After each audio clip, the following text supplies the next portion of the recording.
So 2025 UK Strongest Man. We had Andrew Flynn winning UK Strongest Man. Yep. 7 years, I think, is what he said. He's been competing at UK Strongest Man. I know Martin C said it. He didn't really want to say it, but always the bridesmaid, never the bride. Never the bride. Now he's the bride. Now he's the bride. Yeah. Close though. Yeah, very close.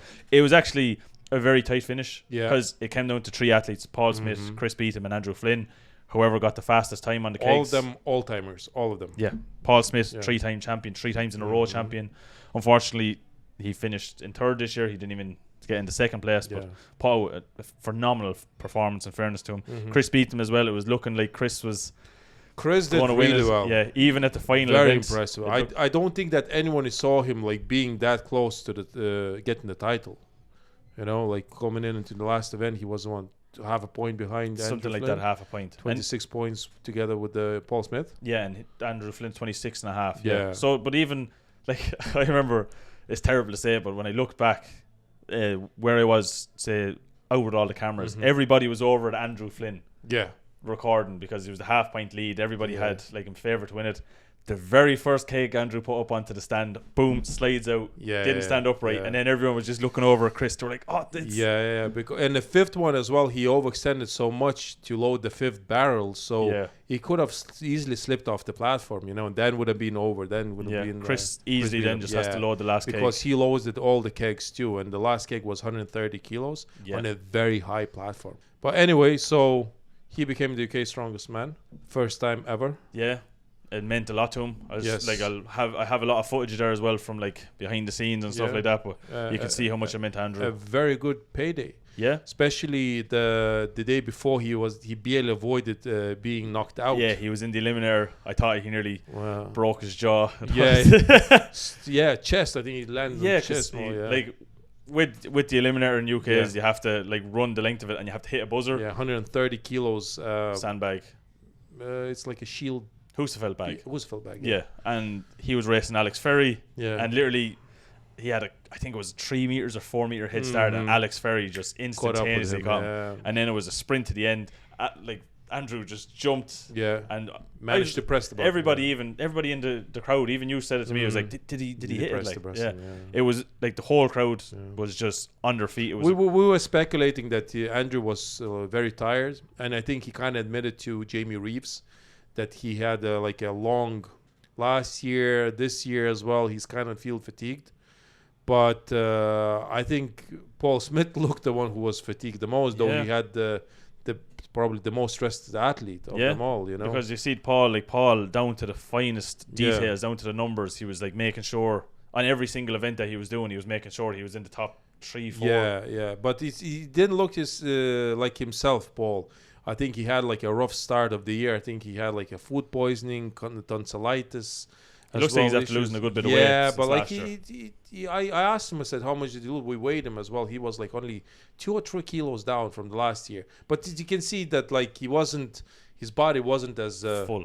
Yes, you can say that, you know. So it's surprising that he lost, and not surprising because if you're a bit off, like Andrew and Chris, like straight away you're gonna jump in. Especially Andrew is competing in World's Strongest Man as well competition. Yeah, that was his first World's Strongest Man. World's Strongest Man. Yeah, and he there was how many weeks ago was that now at this stage? 5 weeks ago. Probably. Yeah, like so he's had a bit of time to rest, get into it. He has England's Strongest Man now in 3 weeks, 4 weeks time, 3 weeks time or something. That's like a big one for him. Big one, yeah. So.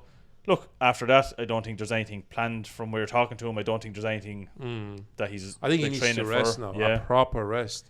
I think it's enough for him to be lifting these heavy weights. I don't know if he's getting invitations to Giants Live later on in the year. That's what I mean. We'll see what goes on there. But I wouldn't be surprised if he just decides just to take a bit of time off and enjoy really that UK Strongest Man title, because I think the money is pretty decent as well for winning that title. Yeah.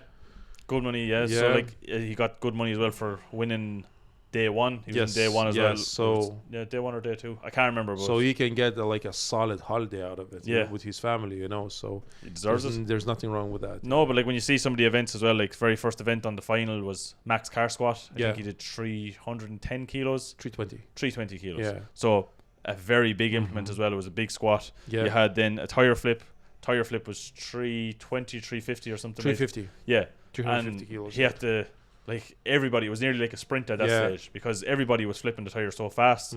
Everybody was tired after it. Yeah, but Andrew did the best. He did really well in that, and Paul Smith started to sort of fall behind a little bit with that event. But Andrew was the best. That's what you see with Andrew and Chris at that stage. Then you can start to see. Yeah, you can see. Like all that rugby background that they have from playing a bit of rugby in the younger years. You can see in the tire. He just did a phenomenal job. Then you had the incline log press, 150 kilos. A lot of people struggled with that log. Yeah, it's a very big log. It's a big log. It's a weird setup. Like Chris Beetham surprisingly got 10 reps, which I didn't see that coming at all. I didn't see it either. He bet like Dean Mason, who's like a big, solid dude with a big chest, good presser, So Andrew Flynn struggled in that event badly. He had to use like a crazy... He took about 10, 15 seconds. He does like a bench press. Yeah, it's just bench press. Like it looks like so... It looks painful. Yeah, he did it with the... For the back, it's just... he did it with the 150... push press or power press, whatever you want to call it. He did it with that as well. He like kind of locks out and then he extends it's an incline press, so it's a bit like it's weird, but Chris Beeson was just unbelievable in that event.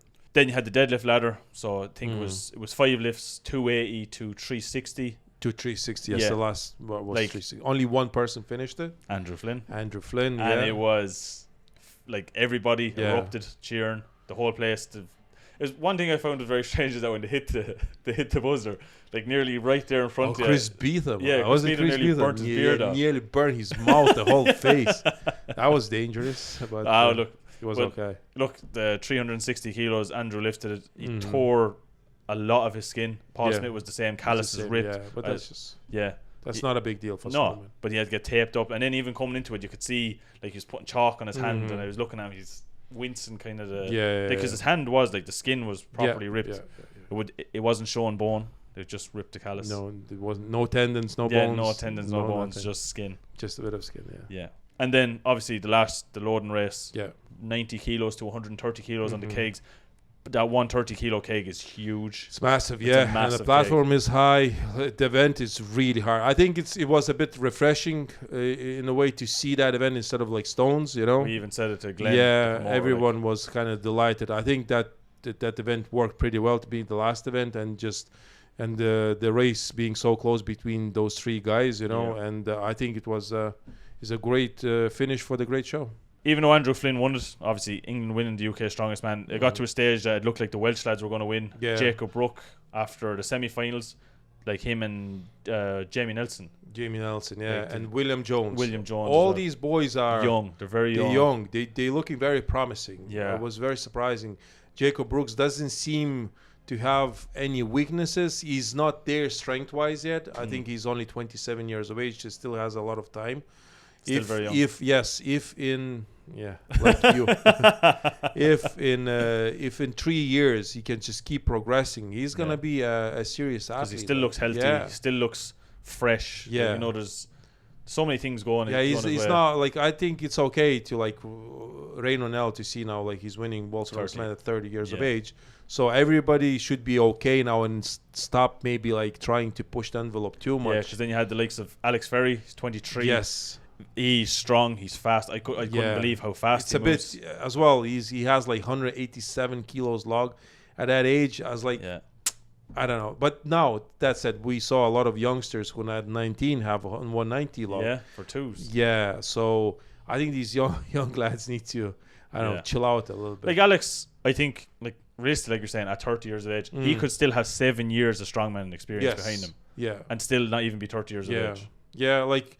You see, even with Chris Beetham being 37 years of age, still competing, And he's only after getting better and better. Yeah, actually, he's improved a good bit in the last couple of years, he's after downsizing. Yeah. He's like a different person. Yeah. Like the last time we were Nottingham, like Chris was like kind of mid-table, I suppose you want to say, maybe even lower towards the end of it. Yeah, but and now this time around, he was one of the people favored to win the whole thing, and Jamie Nelson. He's a big dude. He is tall. He is very strong. To me, he reminds me a bit of Gavin Bilton, as in like size-wise, stature-wise. Yeah. So he's so big, so tall. If he can again improve, I think he's going to be a serious athlete. The William Jones, very explosive, very as well, a bit like, I don't know. Bit of an Evan Singleton. Yes. And wild guy. And he made a bold statement about like winning UK Strongest Man next year. And that's a big prediction. It's a very big prediction. Yeah. Still has time on his side. That's the biggest. I don't think people think that way, that they have time on their side. Yeah, I think that's the problem. Yeah. They need to realize that the strongman he should be treated as a marathon, not a sprint. Yeah. I know a lot of guys, they try to like, explode into the scene and they think that's the way to do it, and you have to be competing at the highest level at 25 years of age. It's not the case. You look at the top three that won it this year. Andrew Flynn, like I said, 7 years doing ultimates. Chris Beatham's probably the same. Yeah. Paul Smith could be 10 years. Yeah. Maybe even longer, 12 years. I don't know what he started doing strongman very early. I think he was 18. He's 31, 32 now or something. Yeah. So like, you know what I mean? So guys, take your time. Take your time. It's okay. I think we've said this in many videos. Yeah. Take your time. It's okay. Yeah. You don't need to be rushing too much. Yeah. But either way, look, Andrew Flynn, UK Strongest Man. Yeah. I hope those were nice words for you, Andrew. I think. Yeah. So look, congratulations, like you're saying. Hopefully, give yourself a nice holiday. Yeah. Chill out. Get ready for England's Strongest Man, and then see what comes after that. Chris Beatham, next year around, it could be very different than the same with Paul Smith. Each, like, the three of them very close, like 2.5 points between third and first. So. Yeah. We'll see. Well, Paul Smith, I think he has to bounce back. I think he will bounce back. He looked very different to what he was last year, so next year could be very different. Yeah, so we'll see. We'll see. So look, let us know in the comment section down below what you think. Did you watch it? Like we were saying, it was live on Channel 5. The ratings seemed to be very good. Seemed to be a lot of interest in it. So like, very well done to Ultimate Strongman, especially 4 live shows. Like, it's phenomenal. Phenomenal with I think it was, I can't remember the ratings, whatever it was, but it was something. Like, we were talking to Glenn a little bit. I think they were beating like boxing in ratings as well, double what boxing was getting. So look, it's not bad. I think if they're happy, they're gonna keep growing. I'm guessing, if Channel 5 wants to take it up again. So it's good for Ultimate Strongman. Yeah. So look, let us know. Did you watch it live on Channel 5? Like, you're gonna, like I said before, get a VPN and watch it. You can watch it anywhere around the world, so make sure to tune in and watch it. Like always, if you made it this far in the video, make sure to press the like button. If you're new to the channel, make sure to subscribe, and if you are subscribed, please press the bell icon. It'll keep you up to date with everything that's Lalas Brothers, and we'll see you in a future video. See you later, guys.